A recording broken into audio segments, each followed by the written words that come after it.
یہ سفیر ہے، یہ بدر منیر ہے، یہ روشن دماغ ہے، یہ روشن ضمیر ہے، یہ ان کی وفائیں پیاری، ان کی ادائیں پیاری، ان کی صدائیں پیاری، ان کی دعائیں۔ انسان کو اللہ نے فضیلت دی ہے روحانی زندگی کی وجہ سے۔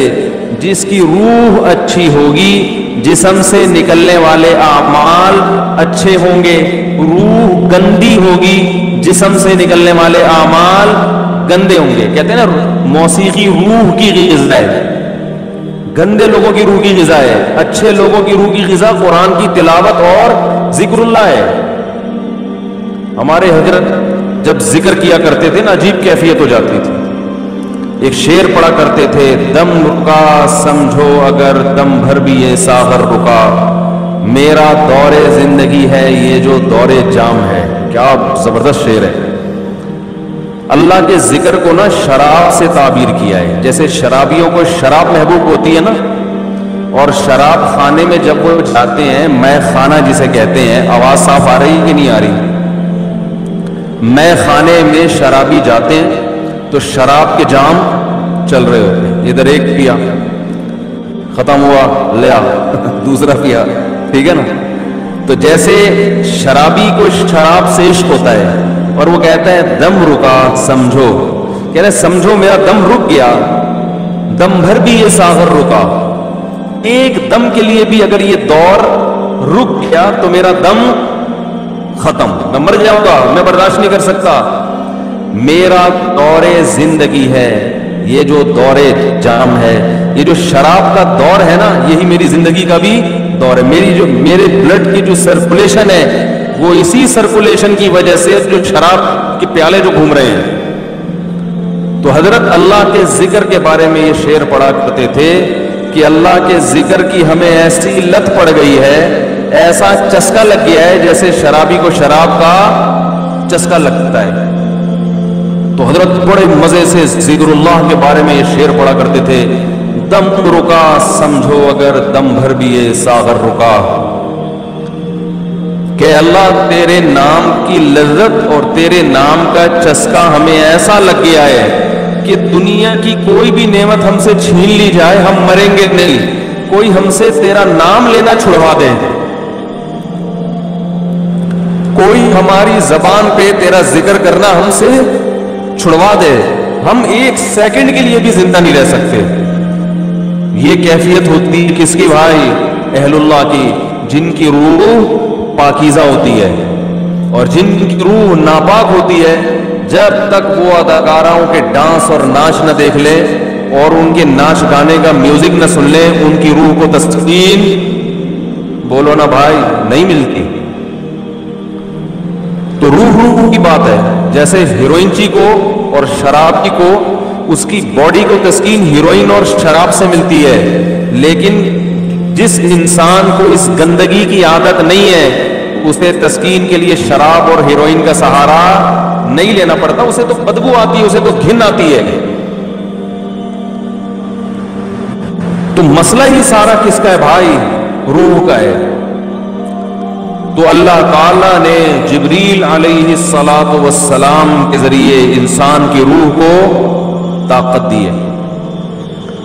تو روح پاکیزہ بنتی ہے برے اعمال کو چھوڑنے سے اور عبادت کرنے سے، اور جیسے جیسے عبادت کرتا ہے انسان روح اور زیادہ پاکیزہ ہونا شروع ہو جاتی ہے۔ یعنی اگر آپ کی روح میں پاکیزگی نہیں ہے تو آپ عبادت شروع کر دو، پیدا ہونا شروع، اور جیسے جیسے پاکیزگی آئے گی عبادت جو مشکل لگ رہی تھی وہ عبادت آسان ہونا شروع ہو جائے گی۔ تو آج باڈی کی طرف تو ہماری قوم کی تو نہ باڈی کی طرف توجہ ہے نہ روح کی، لیکن میں تو ان لوگوں کی بات کر رہا ہوں جو لبرل لوگ ہیں، وہ روح کو تو بالکل فوکس کرتے ہی نہیں ہیں، اور ہمارے ہاں تو نہ روح کی فکر اور نہ جسم کی فکر، کسی چیز کی فکر لیس، ٹینشن فری زندگی۔ ٹینشن تو فری نہیں ہے لیکن فکر فری کہہ سکتے ہیں، جس کی وجہ سے ٹینشن ہی ٹینشن، کیونکہ جب نہ ادھر کے نہ ادھر کے تو پھر ظاہر ہے کھا کے دھماکے سے پھٹ جائیں گے، اور روحانی زندگی کا تو بیڑا غرق۔ رمضان میں اللہ تعالی دیکھو روح کو طاقت ملتی ہے نفس کے خلاف مجاہدہ کر کے. جب آپ دنیا میں دو نظریات چل رہے ہیں. جو مذہب مخالف لوگ ہیں نا وہ کہتے ہیں انسان کی ہر خواہش پوری ہونی چاہیے. ان کی پوری دوڑ دھوپ اور قانون سازی اسی کے لیے.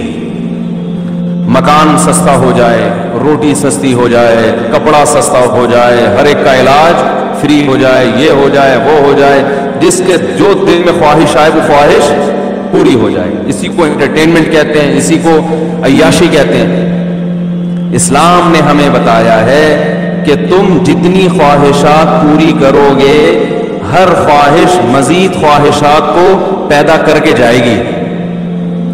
جیسے کورونا وائرس کے کہتے ہیں نا 1 سے 100 ہو جاتے ہیں. اب جس نے پہلا وائرس پیدا کر دیا یا خود بخود ہو گیا قدرت کی طرف سے, تو بس ایک دفعہ کیا, اب وہ ملٹی پلائی بولو بھائی ہوتا چلا جا رہا ہے. ایک خربوزے کا بیج ڈال دو, اب مزید بیج پیدا کرنے کی ضرورت نہیں ہے, وہ اسی سے خود بخود پیدا ہوتے چلے جائیں گے.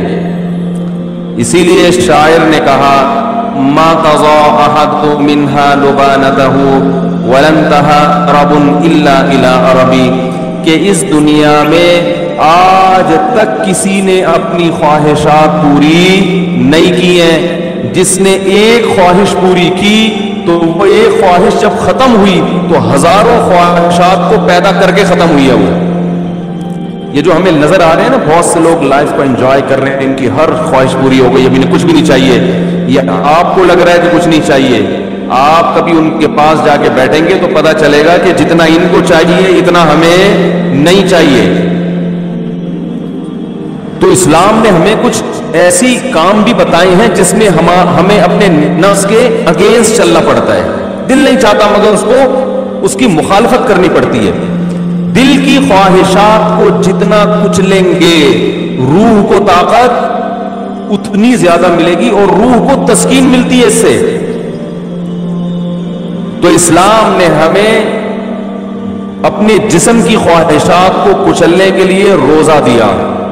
روزہ رکھو, صبح صادق سے لے کے غروب آفتاب. کیسا پھیکا پھیکا ہو جاتا ہے نا انسان روزے میں.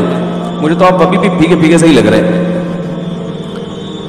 عجیب سا نہ کسی کام کا دل لگ رہا ہے, بیٹھے ہوئے ہیں, نہ گٹکا کھا سکتے ہیں, نہ پان کھا سکتے ہیں, نہ سگریٹ پی سکتے ہیں, نہ چائے پی سکتے ہیں, نہ کھانا کھا سکتے ہیں. سوکھا سوکھا سا منہ ہوتا ہے سب کا. روزے کی حالت میں دیکھو سب کی حالت کیا ہوتی ہے. کسی کام میں دل نہیں لگ رہا. اللہ نے کہا بس 1 نہیں 2 نہیں 3 نہیں 4 نہیں, کتنے 29 یا 30.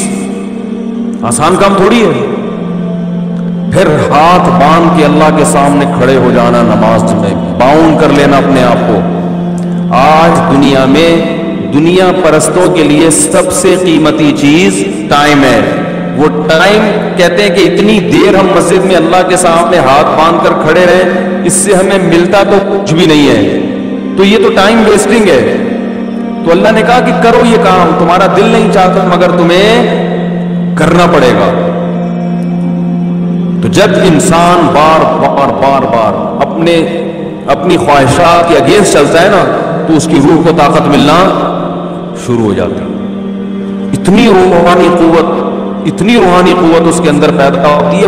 وہ کچھ کر کے دکھاتا ہے جس کا لوگ تصور نہیں کر سکتے تھے. یہ جو اسلاف کے واقعات ملتے ہیں, عشاء کی نماز میں کھڑے ہوئے اور فجر تک نماز پڑھتے رہے, یہ تو تواتر سے ثابت ہے. بعض لوگ اس کا مذاق اڑاتے ہیں کہ یہ ممکن نہیں ہے, اور بعض کہتے ہیں وہ حدیث میں تو آتا ہے کہ جس نے 1 دن میں 3 دن سے کم میں قرآن ختم کیا اس نے سمجھا ہی نہیں. اس حدیث کا مطلب کیا ہے وہ میں کسی اور موقع پہ بتاؤں گا, ورنہ وہ سارا موضوع چینج ہو جائے گا. اسلاف سے صحابہ سے تواتر کے ساتھ ثابت ہے کہ ایک رات میں ایک رکعت میں پورا قرآن ختم کیا انہوں نے. حدیثوں کا مطلب جو ہے نا پروفیسروں سے مت پوچھو, یہ صحابہ اور تابعین سے پوچھا کرو کہ کون سی حدیث کا کیا مطلب ہے. حضرت عمر رضی اللہ تعالیٰ عنہ نے حضرت عثمان کی طرف ایک دن اشارہ کر کے فرمایا کہ مجھے اس شخص سے محبت کیوں نہ ہو, یہ فطر کی 1 رکعت میں پورا قرآن پڑھ لیتے ہیں. فطر کی جو 30 رکعت ہے نا, اور حجر اسود کے سامنے کھڑے ہوتے ہیں اور پوری رات 1 رکعت میں پورا قرآن. حضرت عمر کا اپنا معمول کیا تھا فجر میں اتنی لمبی نماز پڑھاتے تھے، آج تو ہم پڑھ ہی نہیں کر سکتے. صبح صادق کا وقت جب شروع ہوتا تو نماز شروع کی جاتی اور سورج نکلنے سے پہلے سلام پھرتا تھا فجر کا. کتنے گھنٹے کی نماز ہو گئی فجر کی. اور نماز میں تلاوت کرتے کرتے کرتے بعض دفعہ اللہ کے خوف رو کے گر جایا کرتے تھے. فجر میں حضرت عثمان رضی اللہ تعالیٰ عنہ پوری سورہ یوسف پڑھتے تھے. ایک تابعی کہتے ہیں کہ میں نے سورہ یوسف حضرت عثمان کے پیچھے فجر میں سن سن کے یاد کر لی، زبانی یاد ہو گئی. کتنی لمبی لمبی ان لوگوں کی نمازیں تھیں، کتنی لمبی لمبی ان لوگوں کی دعائیں تھیں، کتنی. آج بالکل عبادت کا ذوق اور شوق ختم. اور پہلے عورتوں میں عبادت کا ذوق مردوں سے بھی زیادہ تھا. مرد تو کھڑے کھڑے پہ جا کے بیٹھ گئے، دو چار لونڈے لپاڑے بیٹھ گئے، کچھ ادھر بات کر لی، کچھ ادھر چلے گئے، ٹپو نوکر. خواتین تو گھروں میں وہ تو عبادت میں آگے تھی. آج سب کے ہاتھ میں کیا آ گئے؟ موبائل، واٹس ایپ، بس ہر وقت. میری والدہ اللہ ان کی مغفرت فرمائے، آخر عمر میں تقریباً 1.5-2 سال ان کا دماغ کام نہیں کرتا تھا. جیسے قومے کی کیفیت ہوتی ہے نا، یہ ہو گئی تھی کیفیت. تو ہوش نہیں تھے ان، کوئی بات بتاؤ سمجھ میں نہیں آتی تھی. لیکن تسبیح جیسے ہی پکڑاتے تھے نا، فوراً چلنا شروع، اور زبان بھی چلنا شروع. کیوں؟ لاشعور میں یہ چیز، بولو نا بھائی، بیٹھ گئے. کیونکہ زندگی بھر تسبیح پڑھی ہے نا، تو اب ہوش نہیں ہے. تو جیسے تسبیح ہاتھ میں آئی، اللہ کا نام شروع. میرے بڑے بھائی جب سورہ یاسین کی تلاوت کرتے ہیں ان کے سامنے، تو سورہ یاسین کا تلاوت کے جو کوئی لفظ چھوٹ جاتا نا تو وہ ان کی زبان سے نکل جاتا تھا. جیسے آخری لفظ آ رہا ہے نا مبین، تو وہ رک گیا تو وہ ان کی زبان سے نکل گیا. لاشعور میں سورہ یاسین بہت پڑھی ہے انہوں نے. تو میں نئی نسل کو دیکھ کے یہ پیشگوئی کر سکتا ہوں کہ جب ہمارا بڑھاپا ہو، اللہ ہم سب کو بچائے، تو پتہ نہیں ہمارا حال کیا ہوگا. ہوش میں نہیں ہوں گے. کوئی تسبیح لا کے پکڑائے گا تو ایسے لگے گا جیسے یہ پتھر ہے.